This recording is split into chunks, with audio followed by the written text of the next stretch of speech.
இது தமிழக சட்டசபை தேர்தல் குறித்தான கட்டணம் செலுத்தப்பட்ட விளம்பரம்.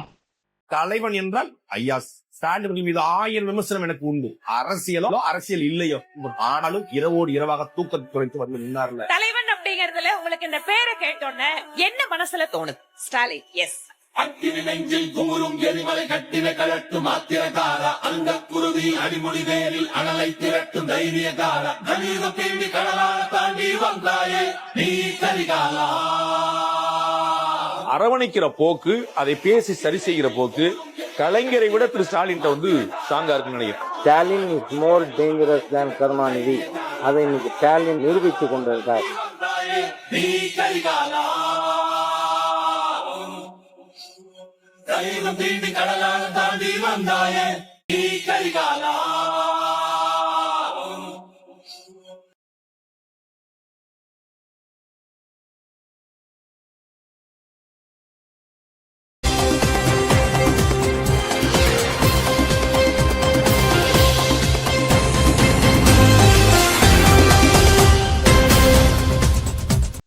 அன்பினர்களே, ஈரானுக்காக உளவு பார்த்த ஒரு இஸ்ரேலிய பெண்மணி ஒன்று இன்று கைது செய்யப்பட்டு மிகப்பெரிய விசாரணை இன்றைய புதன்கிழமை மாலையாக விசாரிக்கப்பட்டு வருகின்றார்.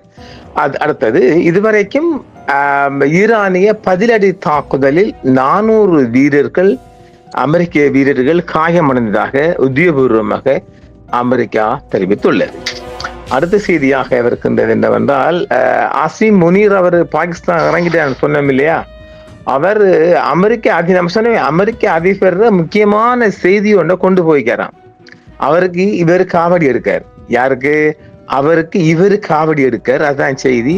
இனி அவருக்கு ஈரான் நல்ல ஒரு பண்பான ஆக்கள் இல்லையா, அவங்க அவரை உத்தியோகபூர்வமாக வரவேற்று கைகுலாகுவான்னு எல்லாம் பண்ணிக்கிறாங்க. இந்த செய்தி தான், இந்த 3 செய்திகளும் மிகப்பெரிய இசு செய்தியாக உலகத்தின் கவனத்தை ஈர்த்த செய்தியாக பார்க்கின்றோம். வாருங்கள் அந்த செய்திகளை பார்ப்போம். ஈரானிய உளவு நிறுவனங்களுக்காக உளவு பார்த்ததாக கூறப்படும் குற்றச்சாட்டின் பேரில் இஸ்ரேலிய பெண்மணி ஒருவரை இன்று புதன்கிழமை மாலை ஐடிஎஃப் கைது செய்திருக்கின்றது. சின்பெட் அல்லது ஷவாக் என்று அழைக்கப்படும் இஸ்ரேலின் உள்நாட்டு பாதுகாப்பு சேவை ஈரானிய உளவு நிறுவனங்களுக்காக உளவு பார்த்ததாக கூறப்படும் குற்றச்சாட்டின் பேரில் தான் ஒரு இஸ்ரேலிய பெண்மணியை கைது செய்திருப்பதாக ஐடிஎஃப் அறிவித்துள்ளது.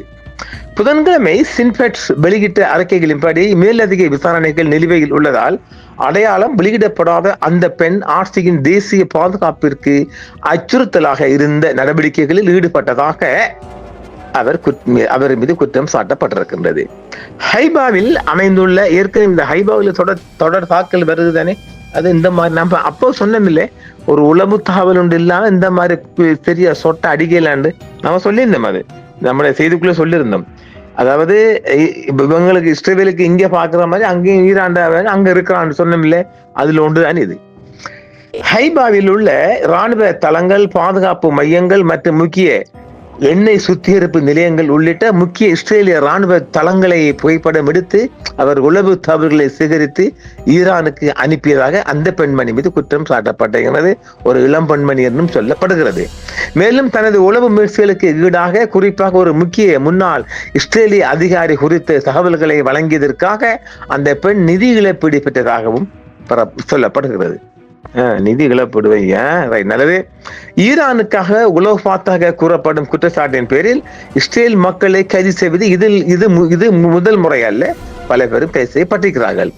ஈரானின் சார்பாக இராணுவ விவகாரங்கள் அமைச்சர் இஸ்ரேல் காட்ஸை உளவு பார்த்ததாக கூறப்படும் குற்றச்சாட்டின் பேரில் 2 ஆண்களை கைது செய்வதாக இஸ்ரேலிய அதிகாரிகள் தெரிவித்துள்ளனர். அதுவரை ஈரானுக்காக பணத்திற்காக உளவு பார்த்ததாக கூறப்படும் குற்றச்சாட்டின் பேரில் 16 வயது இளைஞர் ஒருவரை கைது செய்ததாக அந்த ஆட்சியின் பாதுகாப்பு அமைப்புகள் செய்தி வெளியிட்டுள்ளது.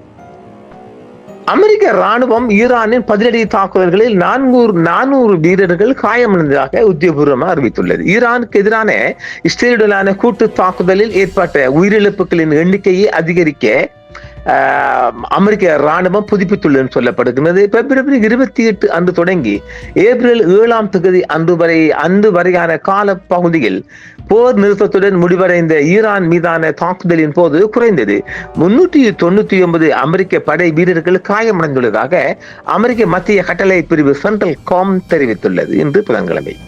பிராந்தியத்தில் உள்ள அமெரிக்க தளங்கள் மீது ஈரான் நடத்திய பெரும் பதிலடி தாக்குதலில் 3 அமெரிக்க வீரர்கள் படுகாயமடைந்ததாகவும் சென்ட்ரல் செய்தி தொடர்பாளர் கேப்டன் டிம் ஹாக்கின்ஸ் தெரிவித்துள்ளார். 2 வாரங்களுக்கு முன்பு அறிவிக்கப்பட்ட உயிரிழப்பு எண்ணிக்கையை விட இந்த புதிய எண்ணிக்கை 51 அதிகமாகும். ஈரானுக்கு எதிரான தாக்குதலில் 348 படை வீரர்களில் 6 பேர் படுகாயமடைந்ததாகவும் அமெரிக்க ராணுவம் தனது முந்தைய அறிக்கையில் தெரிவித்திருந்தது. அதன் பிறகு காயமடைந்துள்ள நிலை குறித்த கூடுதல் விவரங்களை அது வழங்கவில்லை. சிகிச்சை பெற்று சுமார் 345 வீரர்கள் மீண்டும் பணிக்கு திரும்பியதாகவும் ஹாக்கின்ஸ் தெரிவித்துள்ளார். ஈரானின் பதிலடி தாக்குதலில் 13 அமெரிக்க படை வீரர்கள் ஏற்கனவே கொல்லப்பட்டனர் என்பதும் ஒரு செய்தி.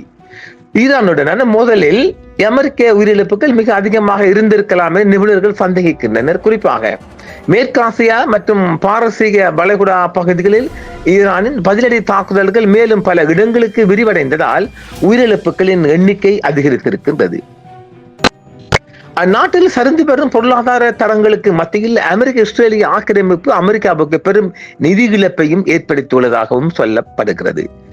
இந்த ஆக்கிரமிப்பின் செலவினங்களை நிகழ்த்துவதில் நிகழ்நேரத்தில் கண்காணிப்பிற்காக அர்ப்பணிக்கப்பட்ட ஒரு வலைத்தளமான ஈரான் போர் செலவு கண்காணிப்பு ஈரான் வழங்கிய புள்ளி விவரங்களின்படி ஈரான் மீதான போரின் காரணமாக அமெரிக்க வரி செலுத்துவோர் மீது சுமத்தப்பட்ட செலவுகள் $52 பில்லியன் நெருங்குவதாக காட்டின. அந்த தொகை அமெரிக்காவில் உள்ள 1.5 மில்லியன் 4 பேர் கொண்ட குடும்பங்களின் வருடாந்திர சுகாதார காப்பீட்டுக்கு தேவையான நிதிக்கு சமனாகும் என்றும் சொல்லப்படுகிறது. அமெரிக்க செய்திகளை தெரிவிக்க பாகிஸ்தானின் ராணுவ தளபதி அசிம் முனீர் நேற்று ஈரான் வந்தடைந்தார் இல்லையா? ஈரானுக்கும் அமெரிக்காவுக்கும் இடையிலான நிலையற்ற போர் நிறுத்தத்தை நீடிப்பதற்கான ராஜதந்திர முயற்சிகள் வேகம் பெற்று வரும் நிலையில் பாகிஸ்தான் ராணுவ தளபதி ஃபீல்ட் மார்ஷல் அசிம் முனீர் அமெரிக்காவிடமிருந்து ஒரு புதிய செய்தியை கொண்டு உயர்மட்ட அரசியல் பாதுகாப்பு குழுவின் தலைவராக தெஹ்ரான் வந்தடைந்துள்ளார்.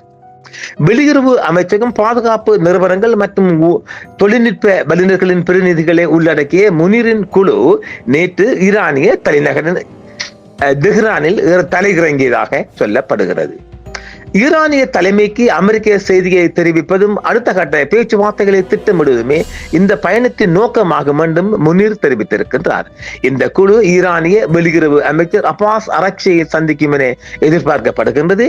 விமான நிலையத்தில் அரக்சி அவரை வரவேற்றிருக்கின்றார். பாகிஸ்தானின் உயர்மட்ட ராணுவ அதிகாரியின் வருகை தெஹ்ரானுக்கும் வாஷிங்டனுக்கும் இடையே ஒரு முக்கிய மத்தியஸ்தராக இஸ்லாமாபாத்தின் வளர்ந்து வரும் பங்கை அடிகோடிட்டு காட்டுவதாகவும் தெரிவிக்கப்படுகிறது. நேற்று தெஹ்ரான் ஒரு பாகிஸ்தான் தூதுக்குழுவை வரவேற்கும் என்பதை ஈரான் வெளியுறவு அமைச்சக செய்தி தொடர்பாளர் இஸ்மாயில் பாகாவி உறுதிப்படுத்தியிருந்தார். மேலும் ஈரான் மற்றும் அமெரிக்காவிற்கு இடையிலான மறைமுக செய்தி பரிமாற்றங்கள் தொடர்வதாகவும் அவர் கூறியிருக்கின்றார். இஸ்லாமாபாத்தில் நடைபெற்ற பேச்சுவார்த்தைகளை தொடர்ந்தும் பாகிஸ்தான் தரப்பு அமெரிக்காவுடன் நடத்திய கலந்துரையாடல்களிலும் எங்கள் கருத்துக்கள் தெரிவிக்கப்பட்டு செவிமடுக்கப்பட்டுள்ளன என்றும் பாகாயி தெரிவித்திருக்கின்றார். இயற்கையாகவே இந்த பயணத்தின் போது இரு தரப்பினரும் தங்கள் கருத்துக்களை விரிவாக விவாதிப்பார்கள் என்று எதிர்பார்க்கப்படுகிறது. பாகிஸ்தானின் மத்தியஸ்தத்தில் ஈரான் மற்றும் அமெரிக்காவிற்கு இடையே 2 வார கால போர் நிறுத்தம் அமலில் இருக்கும் நிலையில் இந்த ராஜதந்திர முன்னெடுப்பு மேற்கொள்ளப்பட்டு வருகிறது. முனீர் தலைமையிலான இத்தூதுக்குழு தெஹ்ரான் மற்றும் வாஷிங்டனுக்கு இடையான சாத்தியமான 2வது சுற்று பேச்சுவார்த்தைகளுக்கான கட்டமைப்பை பற்றி விவாதிக்கும் என்று எதிர்பார்க்கப்படுகிறது. இதற்காக சாத்தியமான இடமாக இஸ்லாமாபாத் உருவெடுத்துள்ளது. கடந்த வாரம் இறுதியில் இஸ்லாமாபாத்தில் நடைபெற்ற முதல் சுற்று பேச்சுவார்த்தைகள் எந்த ஒரு உடன்பாட்டையும் எட்ட தவறிவிட்டன என்றும் சொல்லப்படுகிறது. பிப்ரவரி 28 அன்று அமெரிக்காவும் இஸ்ரேலும் ஈரானுக்கு எதிராக எவ்வித தூண்டுதலும் இன்றி ஒரு ஆக்கிரமிப்பு போரை தொடங்கிய போது ஆரம்பித்த 40 நாள் சண்டைக்கு பிறகு இந்த போர் நிறுத்தம் நடைமுறைக்கு வந்திருக்கிறது.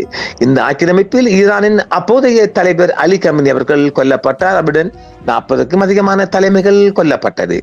இதற்கு பதிலடியாக ஈரானின் ஆயுதப்படைகள் ஆபரேஷன் ட்ரூ ப்ராமிஸ் 4 என்ற நடவடிக்கையின் கீழ் 100 அலகு, அதாவது சீரியல் நம்பர் 100 வரையும் 100 கட்டங்களாக அல்லது 100 அலகுகளாக பழிவாங்கும் தாக்குதலாக வேவ் 100 என்று சொல்லலாமா, 100 அலைகள் மேற்காசியா முழுவதும் உள்ள அமெரிக்க ராணுவ தளங்கள் மற்றும் ஆக்கிரமிக்கப்பட்ட பிரதேசங்கள் மற்றும் அமெரிக்காவின் இலக்குகள், அமெரிக்காவின் சொத்துக்கள் முழுவதும் உள்ள இஸ்ரேலிய நிலைகள் மீது நூற்றுக்கணக்கான பலிஸ்டிக் மற்றும் ஹைப்பர்சோனிக் ஏவுகணைகளையும் ஆளில்லா விமானங்களையும் கொண்டு தாக்குதல் நடத்தி வருவதாக சொல்லப்படுகிறது. இது ஒரு வெளிநாட்டு செய்தி என்பதால் அந்த செய்தியும் சேர்ந்து வந்திருக்கின்றது.